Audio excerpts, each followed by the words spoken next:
So the new wizard in OneD&D can cast modify spell to change the quality of a spell for a day, and can even use create spell to lock in that change and save that spell with the modification to their spellbook.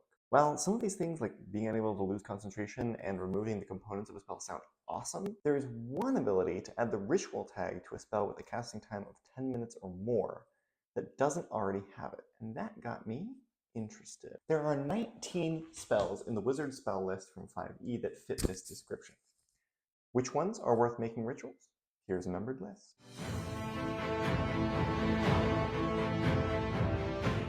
Firstly, why would we want to make something into a ritual?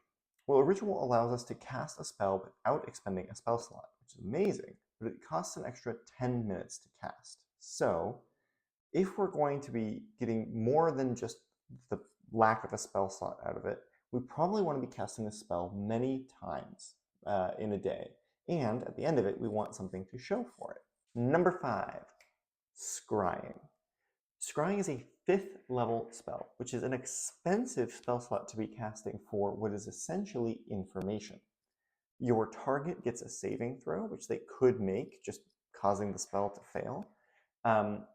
And you can target locations as well, but odds are you might not know the exact position that you want to be casting your scrying on in order to see stuff that's going on halfway across the world.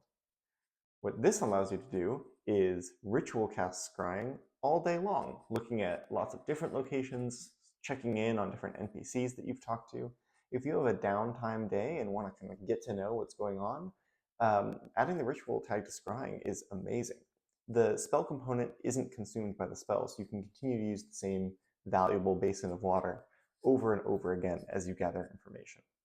This feels very, very good to do. Number 4, planar binding. Okay, so this one's a little cheesier than the others. Bear with me, it's going to take probably like half the runtime of this video to explain. So planar binding basically turns an extraplanar entity that you have near you into more or less your servant for 24 hours. The spell takes an hour to cast, and generally speaking, unless you've got a lot of extraplanar beings lying around, you're probably going to be having someone in your party conjure that extraplanar being with a spell that lasts for 1 hour. So making it a ritual makes it impossible to cast because that person will disappear 10 minutes before we get finished with the casting. Here's how we break this. You and your cleric friend, who are both level 10, you have the ritual planar binding in your spellbook in addition to the normal kind. Either you or your friend sets up a magic circle inverted so that the planar entity can't get out. Your cleric summons maybe a celestial spirit into the circle. Celestial Spirit says that they're our ally. I don't know if your DM would home rule that they would be upset about being conjured and then enslaved, but maybe they're comfortable with that. Normally they would disappear at the end of the hour, but as you're casting your normal planar binding, it extends their duration for a full 24 hours, during which they are your servant. You can probably do this twice with 2 5th level spell slots from both you and your buddy to get 2 celestial spirits, because there's no limit on the number of things we can have enslaved with this. Maybe you see where this is going. The next day, your celestial spirits are going to expire soon. So you use your ritual 70 minutes before they're due to disappear to extend their stay another 24 hours. You'll need to stagger this for each of them, but they also were summoned staggered as well. So in the order in which they were summoned, you're going to re-up their servitude, and look at that.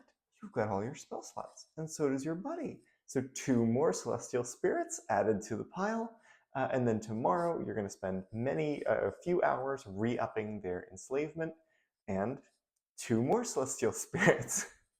You can probably get away with like 10 to 12 of these before the hours in the day become prohibitive, and you can't do anything other than just continuously cast this as a ritual.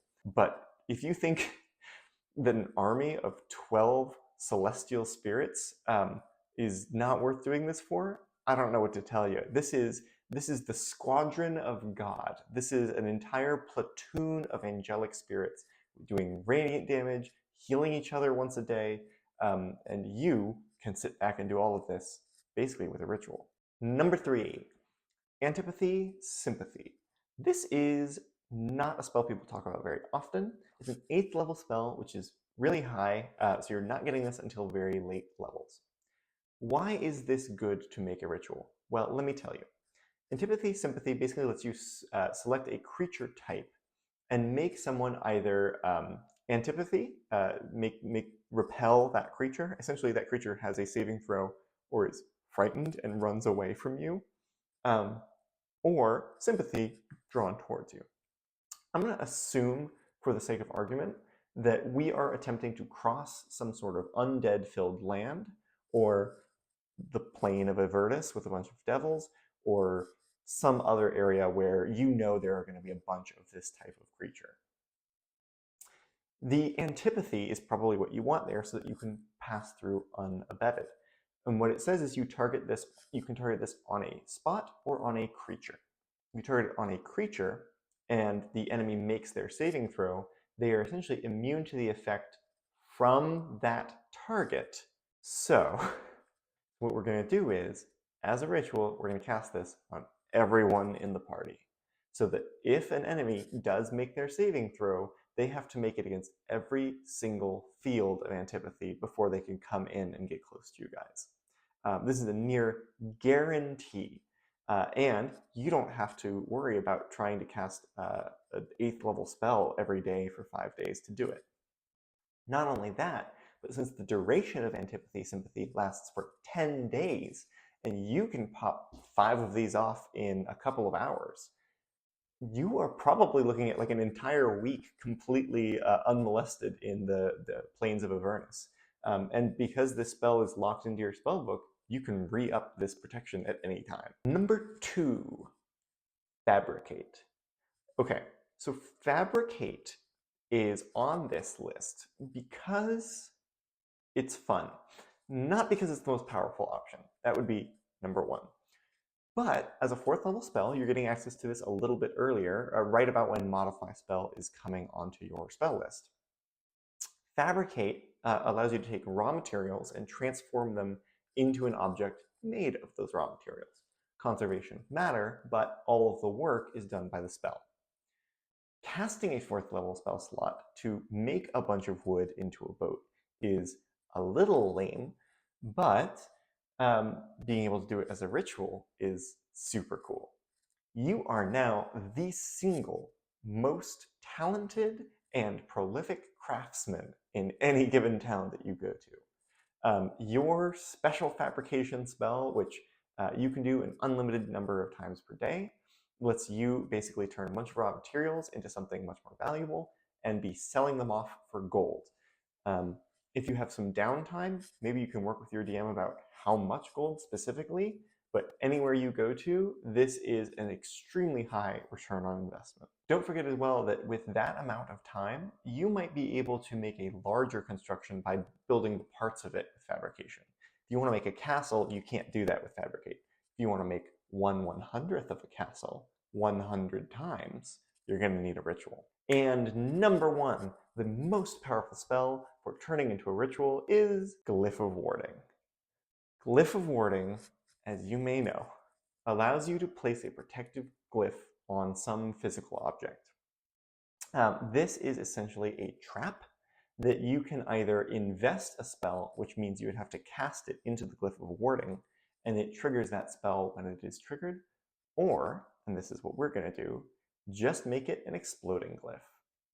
The exploding glyph remains forever until it is activated or dispelled. And now that you have a ritual, you can place as many of them as you would like to.